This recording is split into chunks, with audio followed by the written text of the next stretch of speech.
have we seen the book or read the book, Heaven is for Real? We have. My wife has actually read the entire book, and now we're reading it together as a family with the kids, and it's really started to pick up some steam. But those of you that may not know about the book, here's a pretty good nutshell of what the book is about, and then we can kind of roll from there. And I think this was done by a TV station in Huntsville, Alabama. This is courtesy of Channel 19. So listen up. This pretty much puts it in a nutshell. Do you believe in God? Do you think heaven exists? What about the notion of people on earth going to heaven for a brief period of time, then returning to earth? WHNT News 19's Clarissa Stevens joins us now live with a special report. And a young boy says this happened to him. Yes, his name is Colton Burpo, and he's from Nebraska. He's 11 years old now, but his heaven experience happened at age 4 after he nearly died. Now his story is documented in a new book, and it's called Heaven is for Real. This is it right here. So was it a little boy's dream or reality? Here's his story. I remember Jesus. There are streets of gold and a lot of colors. I sat in Jesus' lap, and then I felt just safe. A divine experience amidst a brush with death. On a family trip to Colorado, Colton Burpo's stomach started aching. Multiple doctors misdiagnosed him for days. As parents, we felt sick. You know, what we could have done different. Man, we did this wrong. The then 3-year-old had a ruptured appendix and needed surgery. The family prayed that Colton would survive. Miraculously, he did. But afterwards, his parents sensed something was different about their son. A drive past the hospital 4 months later brought everything into perspective. His dad jokingly asked Colton if he wanted to go back to the hospital. This was his answer. But you know, Dad, and he looks at me in the mirror, and I'm looking at him. He says, the angels, they sang to me while I was there. I remember looking in the mirror, and he's just dead serious. Colton's story about heaven began. Colton described what and who he saw, including Pop, his great-grandfather who died 30 years before Colton was born. But Colton says he didn't look like the photo in his house. The man he met was young with no glasses. Perhaps the most shocking part of Colton's story. He stands right in front of his mom and is like, Mom, I have 2 sisters. But he only has one. You had a baby die in your tummy, didn't you, Mom? His parents never told him about a miscarriage. She looked familiar, and then she started giving me hugs and telling me that she was glad to have someone from her family up there. Over time, this young man's visions became more real. From his description of Jesus to his talks with God, even a description of Armageddon. Now, how does a kid make that up? The Burpo family didn't question Colton. They accepted and embraced their little boy's unbelievable story, as did members of the congregation Todd pastors in the small town of Imperial, Nebraska. Many of them encouraged Todd to write a book.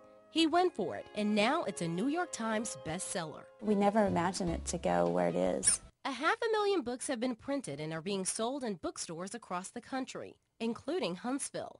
Family Christian store manager Jay Bates says interest in the book is growing. Yes, people have been coming in on a regular basis asking about the book. Even to our south at the Fultondale Family Christian store location north of Birmingham, the book's been a popular seller. In fact, I can tell when there's been either a spot on maybe, a radio show or something, or Sunday school class, or someone's really been talking the book up, because we'll have a day or two of just a run on the book. The manager of that store, Walter Elliott, has his own impression of the book.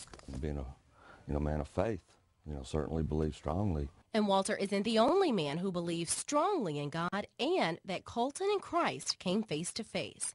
I believe it's possible. Mark McClellan pastors Willowbrook Baptist Church in Huntsville and says there is biblical support to back up Colton's experience. The Bible also says to be absent from the body is to be present with the Lord. So when you die, your spirit leaves your body, goes to heaven. But if a medical doctor brought that person back to life, is it possible that their spirit could come back to their body and they could remember something from having gone on to heaven? Yes, I do think it's possible. McClellan says he finds encouragement from stories like Colton's and hopes it sparks curiosity in people. The most important question is not who will we meet, or how old will we be, or what will heaven look like. The most important question is, how do you get there? And the answer to that is by putting your faith in Jesus Christ. And Jesus, in McClellan's opinion, is better than pearly gates and streets of gold. The best part about heaven is that that Jesus Christ is there. And Colton, the small-town boy with a big story to tell, couldn't agree more. God, he's the biggest one in heaven. He can hold the earth in his hands. So there it is. That's the story in a nutshell, and it has. It's been incredible. Like I say, my wife's read the entire book. We're going through it as a family now, and some of the things that I would just say this: some of the things, and you heard one of the biggest ones that the boy says. He had no way of knowing, and it was, and he was 4 years old when they heard it, which a lot of you would, I would go just the opposite with you. Some of you would say, well, at 4, I believe at 4 is when you probably got the most truth, and he hasn't been corrupted by the world. He hasn't learned to spin. Children tell the truth, and sometimes uncomfortably. We've all been through that with our small children, and Jesus is pretty clear. It's documented a couple of places, but in Mark chapter 10, where he, tells the children to come to him, he says, until you receive me like a child, you'll never inherit the kingdom of heaven. He said, this is the faith that we all should aspire to.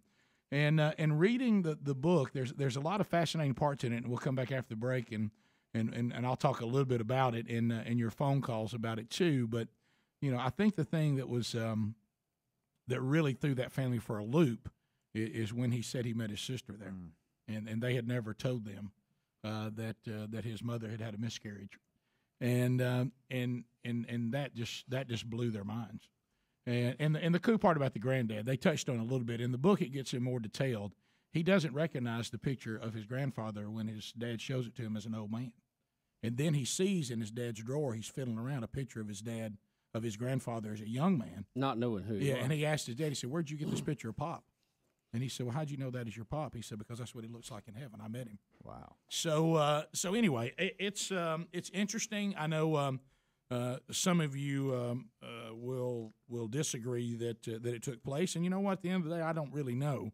I do know that what the pastor touched on, that Paul does say to be absent from the body is to be in the presence of the Lord, and when he also tells them that when the hospital.